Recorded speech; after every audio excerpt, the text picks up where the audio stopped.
l'indépendance du Bénin, du Dahomey, 1er août 1960, et aujourd'hui, à la veille du 1er août 2024, ça fait 64 ans. Vous convenez avec moi que 64 ans dans la vie d'une personne, ce n'est pas rien. On commence même à se dire que cette personne tend à aller dans le 3e âge, pour ne pas dire que cette personne est dans le 3e âge. Donc, autrement dit, ça veut dire que notre pays a pris de l'âge. Nous avons pris de l'âge depuis que nous avons accédé à la souveraineté. Et quel bilan on peut faire? Nous devons noter que, bon, à l'instar de presque tous les pays, non, nous avons pris les rênes de notre propre pays.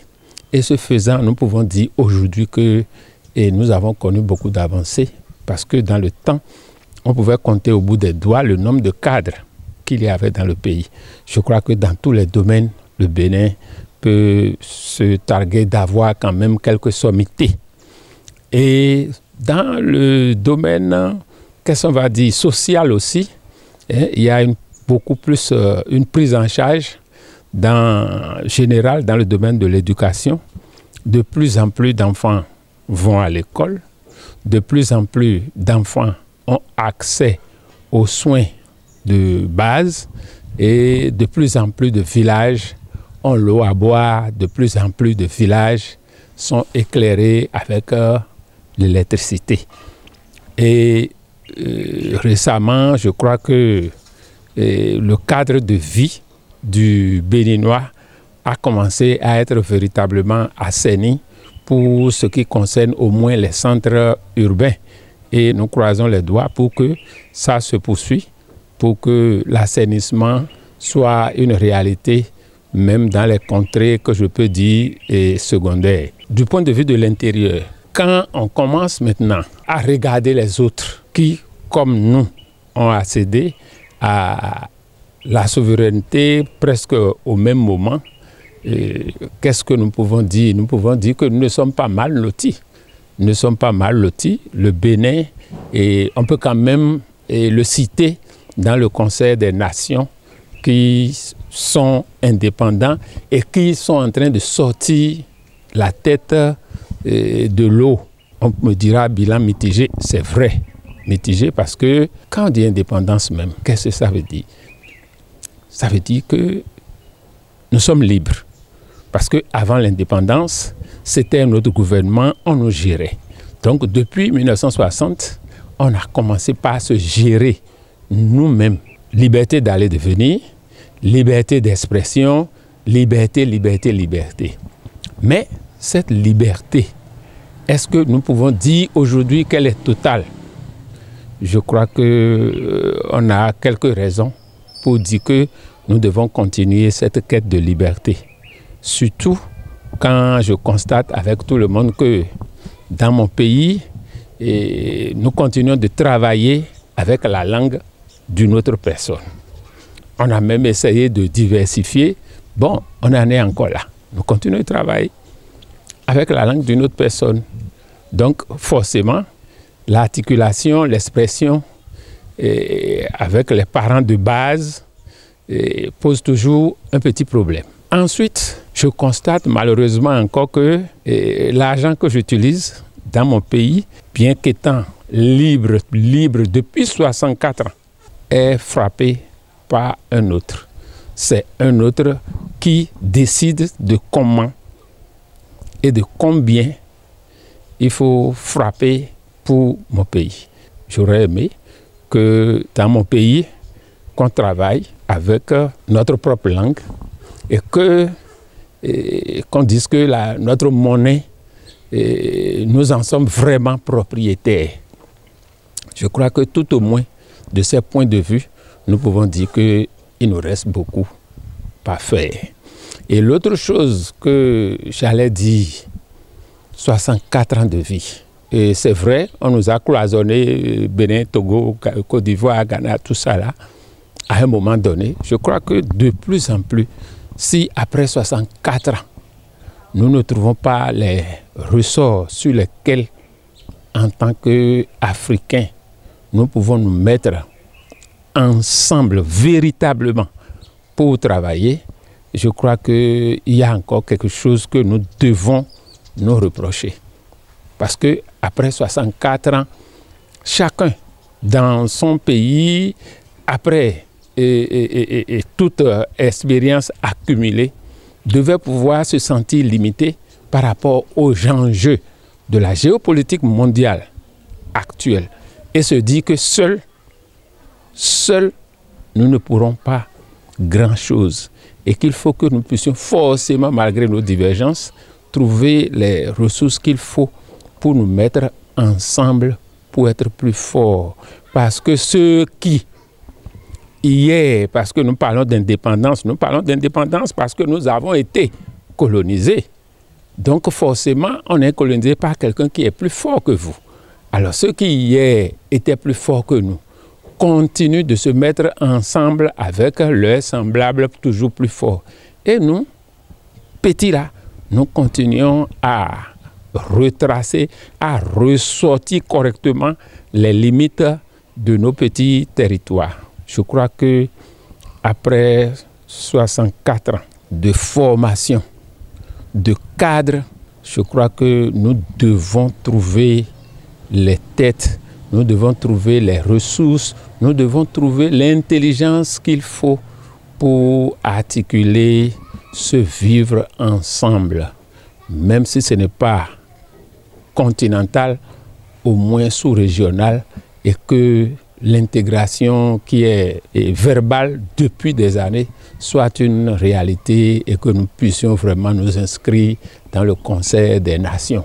Je crois que c'est alors que nous pouvons vraiment nous sentir indépendants et nous mesurer avec les autres. Premières impressions, c'est les impressions qu'on a à l'approche d'une fête. Donc je suis heureux de pouvoir participer à cette fête de l'indépendance. Même s'il y a beaucoup de commentaires sur la qualité de l'indépendance que nous avons, c'est quand même une fête et il ne faut pas rater les occasions de fête. Je veux peut-être vous surprendre, mais mon regard, c'est que mon pays s'est développé, beaucoup développé, malheureusement jusque-là aux dépens de la nature, aux dépens des arbres qu'il y avait sur certaines voies et qui faisaient la beauté de la ville et qui apportaient beaucoup d'ombrage au niveau des différentes artères du pays. Mais j'ai constaté que justement dans ce développement qui est en cours actuellement, notamment au niveau des voies urbaines, on a pensé à planter des arbres, à faire de la verdure.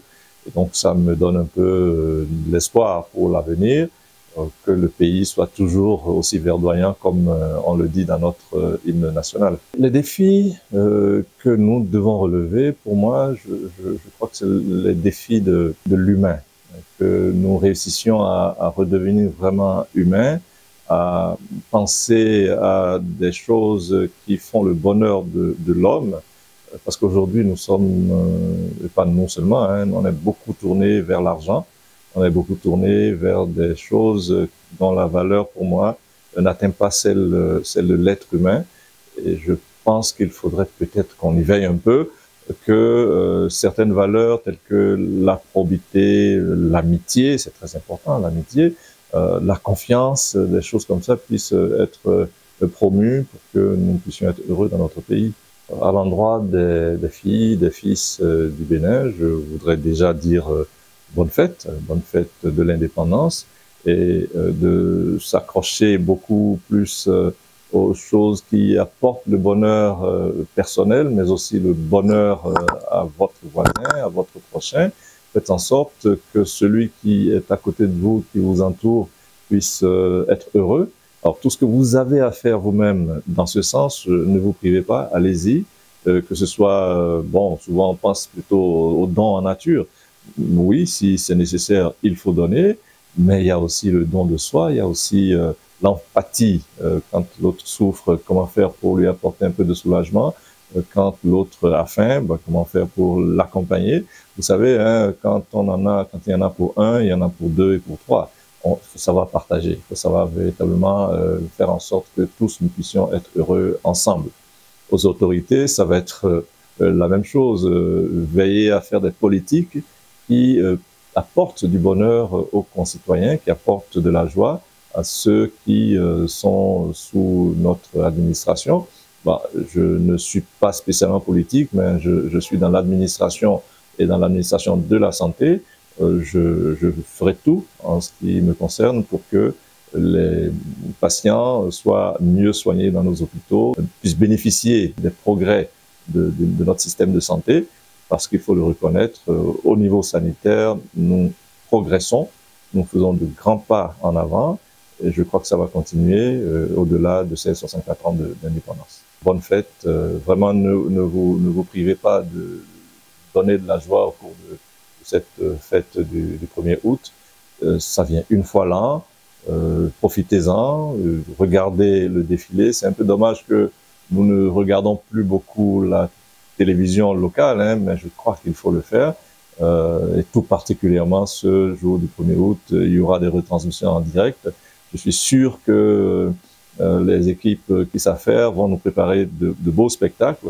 Je nous invite donc à faire la fête ensemble et que le Bénin soit prospère pour nous tous. C'est une fierté pour nous parce que les 64 ans de l'indépendance du Bénin, ça a changé le visage de notre pays. Parce que depuis 8 ans, le Bénin a changé. Nous sommes fiers d'être béninois. Il y a le développement des infrastructures qui s'avancent à grand allure. Et nous demandons le social, si le social aussi peut avancer, ce serait une bonne chose pour notre pays. Parce que le pays a changé et le gouvernement actuel est en train de faire tous les efforts pour être le meilleur des gouvernements. Notre message ce jour est un message de reconnaissance de notre gouvernement à tout ce que le gouvernement est en train de faire pour notre pays. Et son chef, son Excellence Président Patrice Talon, pour tout ce qu'il est en train de faire pour notre pays, que ça soit plus réel que tout ce que les gouvernements précédents ont fait. Donc pour cela, nous disons bonne fête par anticipation à tous les Béninois qui sont sur le territoire béninois et les Béninois qui sont à l'extérieur. Nous disons bonne fête et que la fête soit belle. Et je vois là, les voies sont pavées de drapeaux, de ceci, de cela, pour montrer qu'il y a vraiment ambiance, qu'il y aura la fête du 1er août. C'est bon, ce n'est qu'une manifestation. Mais lorsqu'on réfléchit beaucoup, 64 ans d'indépendance pour nos pays africains en général et pour le Bénin en particulier, nous avons vu que les choses ont bougé. Les hommes ont bougé dans leur mentalité, les infrastructures ont évolué et les relations internationales aussi ont connu de dynamisme. Bref, en un mot, les choses ne sont pas restées sur place. Donc on dira que nous cherchons à nous mettre au diapason du développement. Mais quand on réfléchit profondément et qu'on revient en arrière, nous voyons que les pays africains ont reculé. D'abord, ils ont perdu leur identité face aux réalisations de la technologie nouvelle. Et du point de vue économique, ils sont dépendants pour la plupart des Occidentaux. Jusque-là, je veux parler par exemple de leur monnaie. Et rien ne se fait sans l'accord des autres. Je veux dire, de ceux qui nous ont colonisés depuis la nuit des temps, jusqu'à ce jour. Si bien que lorsque moi je dois faire un bilan, je dis que 64 ans, l'enfant n'a pas grandi. Et continue de marcher sur les genoux. Parce que nous dépendons, avant de boire, avant de manger, avant de faire quoi que ce soit, nous dépendons toujours de nos Occidentaux. Lorsque nous voyons par exemple que les Africains ont envie de se regrouper pour réfléchir, pour leur développement, pour leur devenir, il y a toujours un organe qui les suit de près. Je vais parler par exemple de la CEDEAO, de l'UA. C'était bien de se mettre ensemble. Mais pourquoi se réunir tout en dépendant toujours de la réflexion des autres qui nous tracent leur plan? Je crois qu'il y a un dynamisme quand même qui est né. Il y a une prise de conscience. Le contact avec les Occidentaux n'a pas été mauvais puisque Et au fur et à mesure, nous avons pu voir au jour maintenant ce dont ils sont capables, leur objectif précis pour notre pays, nos pays. On ne dira pas qu'ils ont l'initiative de développer totalement nos pays à 100%. On sait que quelque part, il y a l'intérêt. Qu'est-ce qu'on doit faire devant cette polémique? On ne peut plus ne pas dépendre d'eux. On ne peut plus ne pas vivre sans les autres aujourd'hui. Parce qu'il y a la mondialisation, il y a la réalité du développement. On ne peut pas vivre en autarcie. Ce qu'on peut faire, c'est qu'il faut prendre conscience pour que réellement les autres aussi sachent que les Africains existent. C'est là que tout le monde est en train de saluer les idées du panafricanisme. Ce n'est pas une révolte contre chose là, c'est plutôt une prise de conscience. Il faut alors que les gouvernants se disent il est temps qu'il y ait une autre mentalité à structurer pour le développement de leur pays. Je veux déjà parler par exemple de la prise de conscience au Nigeria. Tinubu, le président, a vu que le pays est en train de souffrir, que vraiment le chômage est monté d'un cran. Il a pris des décisions aujourd'hui pour diminuer son salaire à moitié lui-même, pour supprimer la primature de la première dame. Et il a demandé à ce que chaque structure, chaque chef puisse en faire autant. Et des mesures pour réduire le climat de tension qui va naître. Alors, nous sommes en train de voir, du point de vue éducatif, du point de vue économique, du point de vue culture, nous risquons de tout foutre en l'air si vraiment nous ne revenons pas à nous-mêmes pour que les autres nous comprennent que réellement nous existons. C'est vrai qu'avec la négritude, avec les anciens courants littéraires et autres, les gens ont pris conscience pour montrer que le nègre est à sa place. Mais le nègre à sa place aujourd'hui, c'est toujours de non. Ce n'est pas prouvé. Ce n'est que le riz que l'Africain peut amener au développement du monde aujourd'hui. Qu'est-ce que nous pouvons amener? Même là, en agriculture, on est en arrière. En économie, en culture, en artisanat.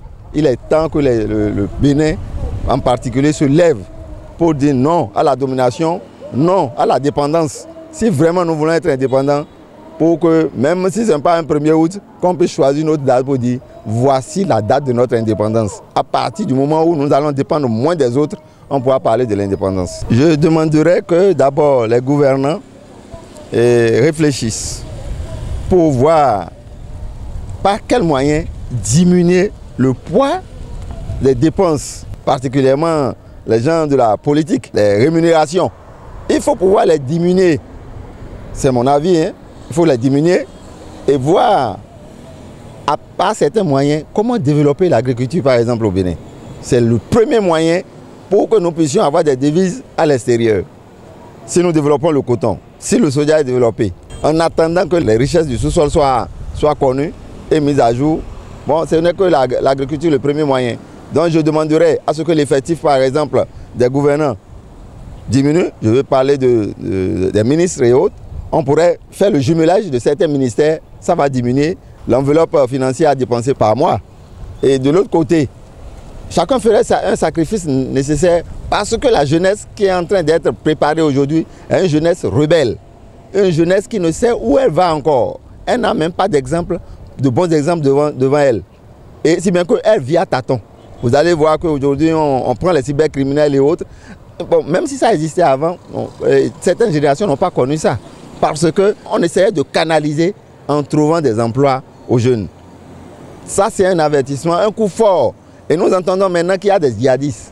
S'il y a des djihadistes, qui sont ceux qui sont enrôlés dans le djihadisme? C'est les jeunes, c'est des gens qui n'ont pas trouvé à faire. J'ai vu même des étudiants qui se disent, bon, écoutez, si je trouve le moyen, je peux être dans le djihadisme. Même si on me tue demain, je saurai quand même que j'ai fait quelque chose. Donc c'est une manière de démissionner. On tombe l'aquabonisme. À quoi bon? J'ai étudié, j'ai mon diplôme, je suis à la maison et je chôme. Je dépends toujours de mes parents à 40 ans, à 45 ans. Et quand ceux-ci meurent, c'est la catastrophe derrière eux. Je voudrais que les gouvernants prennent conscience du fait qu'on doit préparer l'avenir des enfants. Quant aux filles et femmes de notre pays, c'est une force à exploiter, une force naturelle.